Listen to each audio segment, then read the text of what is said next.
तो आप लोग यह जानना चाह रहे हैं कि हम लोग पढ़ें कैसे? मतलब पढ़ा कैसे जाता है? तो इसमें ये जानना ज़रूरी है कि आप पढ़ाई के किस स्तर पर हैं। जैसे तुम किस क्लास में अभी हो? 6th class. 6 में। तो तुम 6 में चली गई।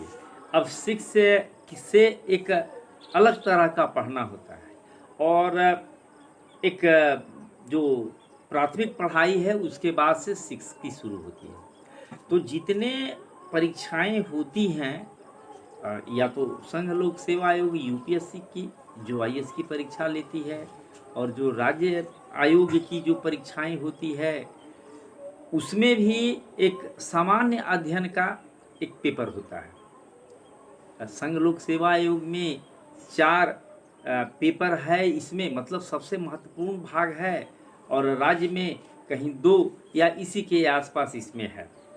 तो इसका जो महत्वपूर्ण स्थान है तो इसका जो सिलेबस दिया हुआ है वो यही दिया हुआ है कि स्कूली लेवल पर आपको जो है इतिहास का, भूगोल का, समाज राजनीति शास्त्र का, विज्ञान का, गणित का आपको नॉलेज होना चाहिए।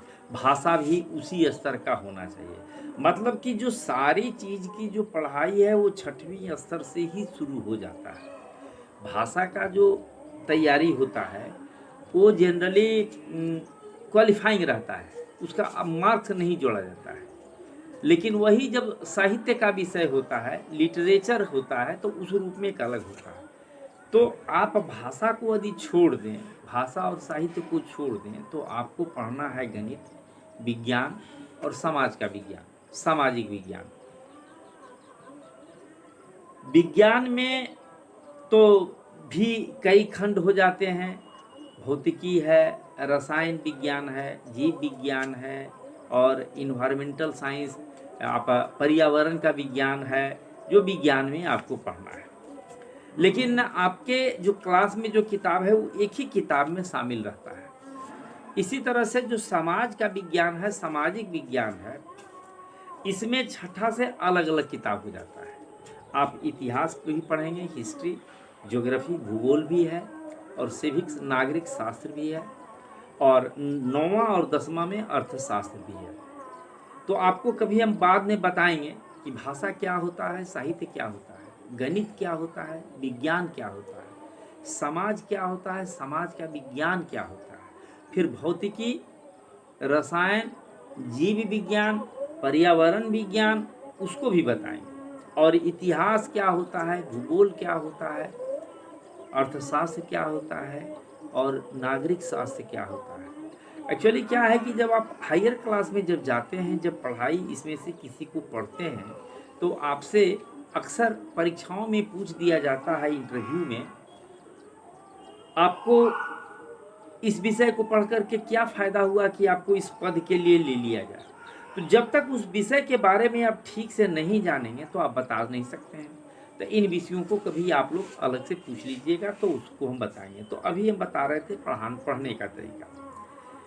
तो पढ़ने का तरीका जो होता है, सिर्फ कुछ लोग रटने को पढ़ने का तरीका समझ लेते हैं। जैसे दोहा को रटते हैं उसी तरह से किसी सवाल जवाब को रटते हैं। तो ये साधारण किस्म की पढ़ाई हुई।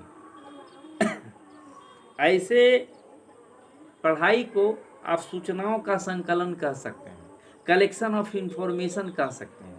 आप उस इंफॉर्मेशन का प्रोसेसिंग, मतलब उसको आप उसमें कुछ जोड़ घटाओ आप जान गए, तो ये जनरल इंटेलिजेंस के कैटेगरी में आता है, सामान्य बुद्धिमत्ता के में आता है। तो आप रटे रटाए स्टेज से आप ऊपर आ चुके हैं।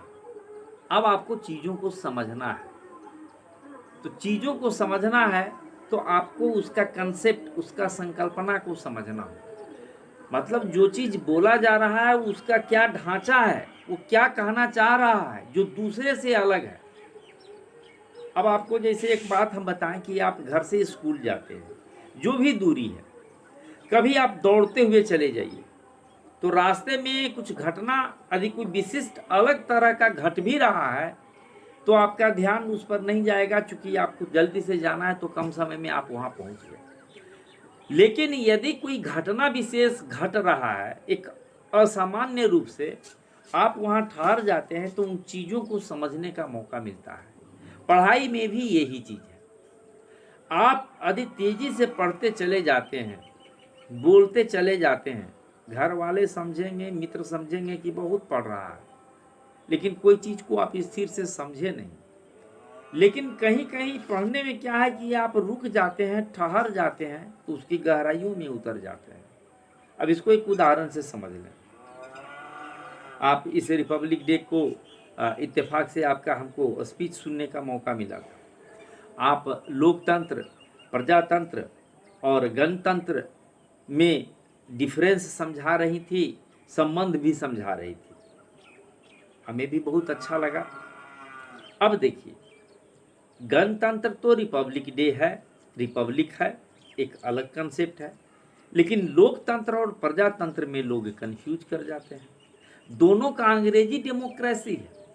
आप अंग्रेजी में पढ़ते हैं या आप लिखते हैं या आप अंग्रेजी माहौल में रहते हैं तो ठीक है, आपका चलेगा। लेकिन चूंकि आप भारत के हैं तो भारत में शब्द जो है लोकतंत्र उचित है या प्रजातंत्र उचित है, ये आपको समझना होगा।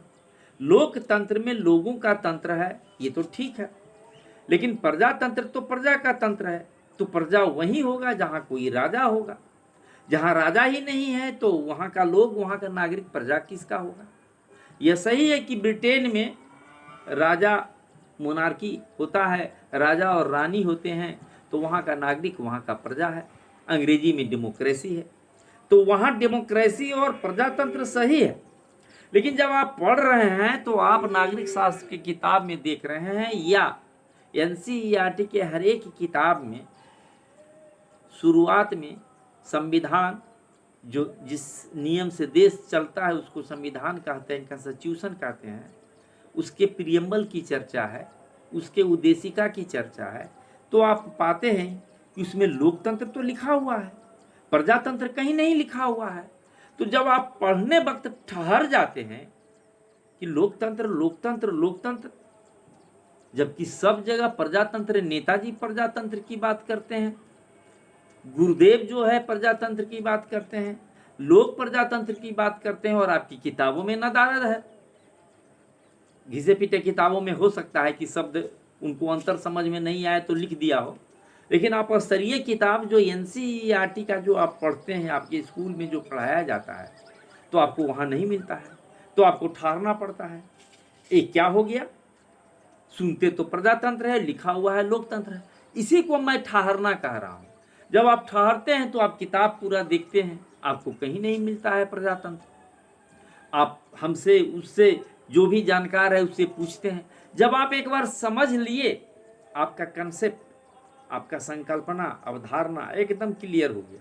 जब ये क्लियर हो गया तो आप आईएएस का एग्जाम दें या स्टेट पीसीएस का दें या कहीं स्पीच दें या कहीं इंटरव्यू दें या कहीं लोग से मिले, तो सामने वाले को लगता है कि अरे ये छोटा सा बच्चा इतना गहराई से जान रहा है, तो इसका नॉलेज तो एक स्पेशल है, तो ये इम्प्रेस्ड हो जाएगा।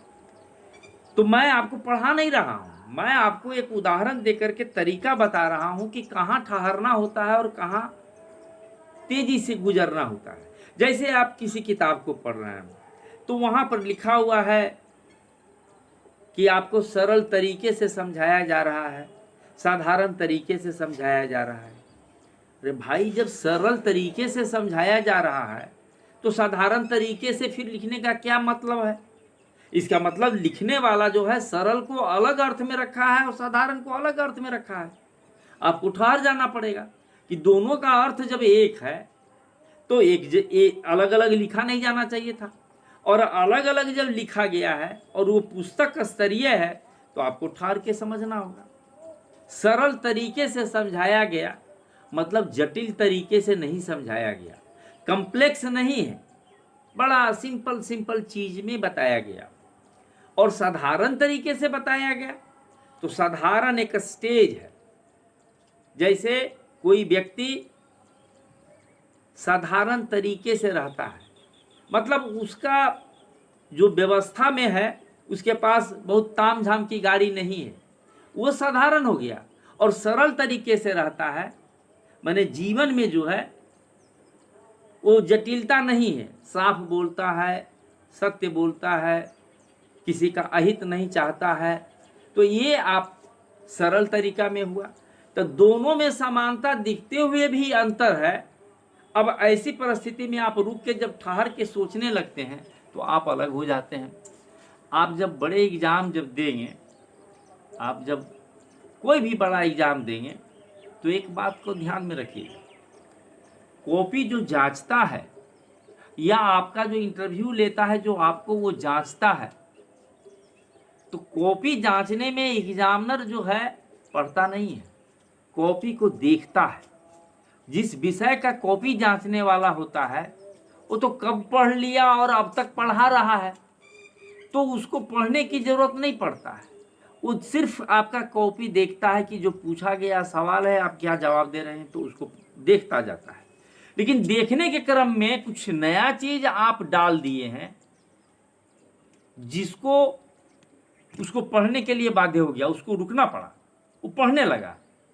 समझ रहे हैं? अब जैसे प्रजातंत्र की बात आया और लोकतंत्र प्रजातंत्र में अंतर समझा दिए, तो वो जो एग्जामिनर जो है कॉपी जांचने वाला, वो अभी तक कॉपी देख रहा था, अब वहां रुक जाएगा और पढ़ने लगेगा। ये क्या लिखा है भाई, प्रजातंत्र और लोकतंत्र दोनों एक साथ लिखा है।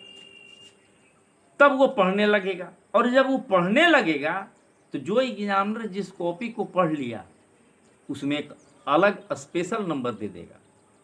अरे इस पर तो हम भी ध्यान नहीं दिए थे, या ये जो स्टूडेंट जो है एक अलग तरह का स्टूडेंट है, तो आपको एक अलग तरह का नंबर देगा। तो पढ़ने का तरीका यही है कि आप जिस चीज़ को पढ़िए, पढ़िए कम, समझिए ज़्यादा, और जो पढ़े जिसको समझे उसको व्यवस्थित कर लीजिए कि आपका ज़रूरत क्या है। आपको प्रिलिमिनरी एग्ज़ाम में देना है कि आपको स्कूल कॉलेज के एग्ज़ाम में उसको लिखना है, या किसी कंपटीशन के एग्ज़ाम में लिखना है, या इंटरव्यू में देना है, या आपको कहीं भाषण स्पीच देना है, या किसी सेमिनार या संगोष्ठी में आपको जाना है, तो व्यवस्थित कर दीजिए। तो भारत के एक महान व्यक्ति हैं, नाम आप लोग भी जानते होंगे, डॉक्टर भीमराव अंबेडकर, बाबा साहब भीमराव अंबेडकर। तो उन्होंने एक स्लोगन दिया था 1942 के 18-19 जुलाई को नागपुर में एक अधिवेशन में। उन्होंने 3 शब्द कहा, लोगों को संबोधित कर रहे थे, एजुकेट, एजिटेट, ऑर्गेनाइज। एजुकेट मतलब पढ़िए, मतलब आपको पढ़ना है। देन एजिटेट, जो आप पढ़े उसको आप एजिटेट, एजिटेट मतलब होता है मथना।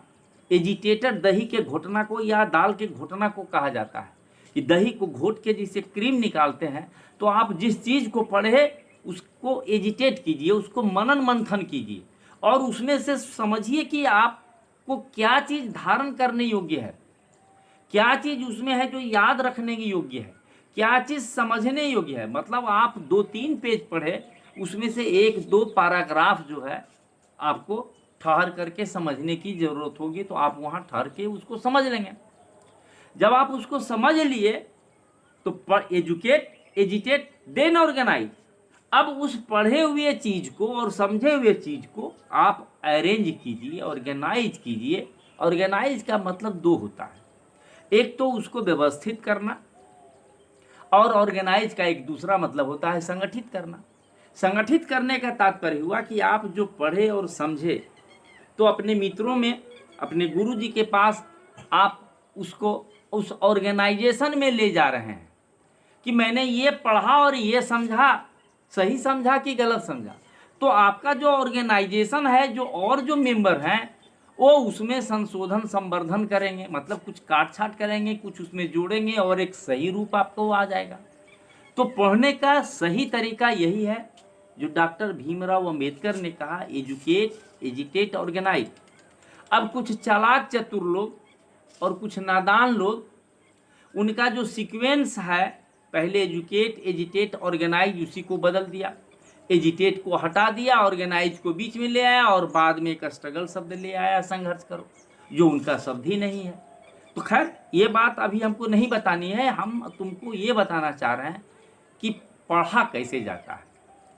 तो पढ़ने का बेसिक तरीका यही है कि पढ़िए कम, जो पढ़िए उसमें जहाँ ठहरने वाला समझने वाला चीज़ है उसको रुक करके ठहर कर करके समझने का कोशिश कीजिए, उसके बाद उसको मथने का कोशिश कीजिए और उसके बाद उसको व्यवस्थित करने का कोशिश कीजिए, उसको संगठन में ले जा कर करके उसको प्यूरिफाइड मोडिफाइड जो भी करना है, इम्प्रूवमेंट लाना है, आप उसको कर लीजिए। तो ये तरीका जो है, ये जो नज़रिया जो है, इसको आप बनाए रखेंगे तो आपको पढ़ाई में बहुत सा चीज़ में आपको समझाएंगे। अब जैसे आपको गणित में बताएंगे, गणित आप पढ़ते हैं -1 इंटू -1, -1 गुना -1 +1 होता है। ये तमाम दुनिया जानते हैं, तुम भी जानते हो, गुरुजी भी जानते हैं। होता क्यों है ऐसा, तो उस पर चुप हो जाते हैं। तो तुमको आगे कभी जब बताएंगे तो इसको भी तुमको डिटेल में बताएंगे ये होता क्या है। कहने का तात्पर्य कि पढ़ने में क्या तो सब कोई जानता है, क्यों सबसे ज़्यादा महत्वपूर्ण है, और क्यों जो जानता है, जो सवाल क्यों का खड़ा करता है और क्यों का जवाब खोजता है, वही इस दुनिया में आगे है। बाकी तो रटा रटाया हुआ दुनिया में जो लोग है वो खाता है, पचाता है और समाप्त हो जाता है, उसका विश्व व्यवस्था में कोई योगदान नहीं है। तो आज मैं इतना ही बताऊंगा, आगे जो